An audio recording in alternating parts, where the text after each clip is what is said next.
जयपुर में प्रतापनगर थाना क्षेत्र के उदयसागर झील के समीप गार्डन में सुबह एक युवक का शव मिला, जिससे क्षेत्र में सनसनी फैल गई है। मृतक की पहचान कुराबड़ के छोटागुड़ा निवासी शंकर डांगी के रूप में हुई। लोगों का कहना है कि शव के सिर पर गंभीर रूप से कई घाव हैं। ऐसा लगता है कि धारदार हथियार से हमला कर हत्या की गई है और फिर घाव पर मिर्ची डालकर तड़पाया गया है। सूचना पर परिजनों सहित बड़ी संख्या में लोग मौके पर पहुंचे। शव को एमबी हॉस्पिटल की मोर्चरी में लाया गया। घटना के बाद ग्रामीणों ने विरोध प्रदर्शन किया और मुआवजे की मांग रखी। पत्नी को नौकरी देने की मांग भी रखी। पुलिस और प्रशासन से वार्ता सफल नहीं हुई तो मावली विधायक पुष्कर डांगी और वल्लभनगर विधायक उदयलाल डांगी मोर्चरी पहुंचे। प्रशासन से बातचीत के बाद पत्नी को संविदा पर नौकरी दिलाने का आश्वासन दिया, जिसके बाद पोस्टमार्टम की प्रक्रिया शुरू हुई। मामला में हत्या का कारण सामने नहीं आया और पुलिस ने टीम गठित कर जांच शुरू की है।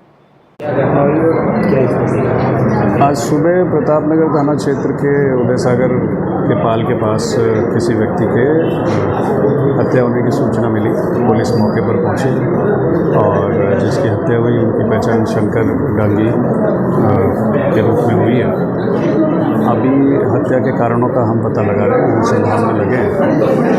हम विभिन्न टीमें जो है पुलिस ने लगा के और सभी प्रकार के जो सूचनाएं आ रही है सभी प्रकार के कोण से हम लोग जांच कर रहे हैं और हम शीघ्र इस हत्या का खुलासा कर देंगे। मिर्ची लगाकर सारी जानकारियां जो हमारे पास हैं उसके आधार पर हम आगे बढ़ रहे हैं और पुलिस में हमने विभिन्न टीमें बनाई हैं। उन टीमों से के माध्यम से अनुसंधान करके गहन अनुसंधान कर रहे हैं, सभी कोणों पर जांच कर रहे हैं और शीघ्र इसका खुलासा करेंगे।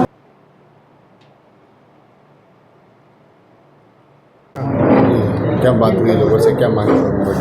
देखो, सबसे पहले तो बहुत दुखनीय घटना है, एक गरीब परिवार का है और उसको जिस तरीके से घर वाले बता रहे हैं कि रात को 10-11 बजे करीब उसको बुलाया फ़ोन करके और जब पता चला कि उसकी हत्या हुई और हत्या भी हुई तो निर्मल हत्या, जिस तरह से उसके घाव हैं और उस पर मिर्ची लगा के, तो ये अभी पुलिस से भी वार्ता हुई है और पुलिस भी कह रही है कि जिस तरह से कॉल डिटेल है उस तरह से उन लोगों को उठाया है और निश्चित ही शाम तक उसका खुलासा भी कर देंगे। और हमारी ये कुछ जो युवा लोग जो है बैठे यहाँ धरने पे, इनसे भी हमारी वार्तालाप हुई है। ये चाह रहे हैं कि गरीब परिवार है, 3 साल की बच्ची है और उसके पिताजी भी नहीं है और उसकी जो भी बच्ची है उसके पिताजी की भी हत्या हो गई है। तो ऐसे परिवार को कोई मुआवजा मिले तो हमारे उच्च अधिकारी कलेक्टर साहब से बात हुई है कि उसको सुविधा पे कहीं ना कहीं नौकरी दिलाएंगे, जिससे गरीब उस परिवार का पालन पोषण हो सके। और हमें भी विश्वास है कलेक्टर साहब पे कि वो उनको कहीं ना कहीं लगाएंगे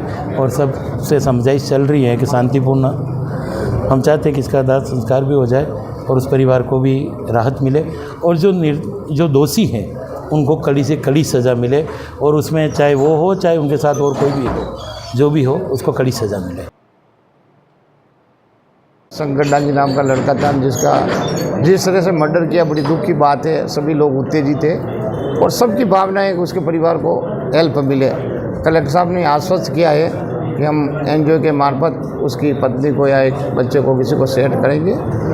पर सबको आक्रोश है, जवान लड़का था और जिस तरह से मर्डर किया है वो एक बड़ी अप्रिय घटना है। मैं भी सुबह मौके पे गया था, वहाँ देखा वारदात, पूरा किस्सा। उसको 10:30 बजे घर से बुलाया है और बुला के मर्डर किया, तो इसमें कोई न कोई गहरा रहस्य है। पुलिस लगी हुई है, इसका खुलासा जल्दी हो जाएगा शाम तक। क्या बातचीत हुई है लोगों से? लोग तब उसके आक्रोश है लोगों में, जवान बच्चे की मौत हुई है, कारण कुछ भी हो सकता है पर अभी एक आक्रोश है मन में। मांगे क्या है? मांगे इन्होंने मुआवजा मांगा है और एक कोई सरकारी नौकरी मांगी है।